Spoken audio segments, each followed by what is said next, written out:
Chonde chonde, mfanye mnavyoweza, ubingwa wa ligi kuu ubakie Msimbazi.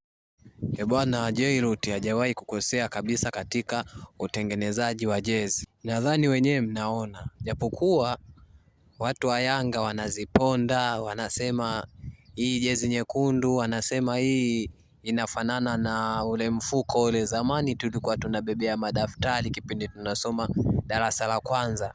Nadhani ile watoto wa sasa hivi hawawezi kuijua ile mifuko, lakini ile zamani ndo watu tulikuwa tunabebea madaftari tunaweka mule. Wakishua walikuwa wanabebea mabegi, ila sisi pangu pakavu tia mchuzi ndo tulikuwa tunabebea mule. Kwa hiyo sasa, yote kwa yote zile jezi ni nzuri. Wao wanazicheka kwa sababu wao sio timu yao, hawawezi kuzisifia. Wewe mwenye chako ndo utajua uzuri wake na ubaya wake. Yote kwa yote jezi ni nzuri, lakini ujumbe kwa wachezaji. Wachezaji wanatakiwa wajitume.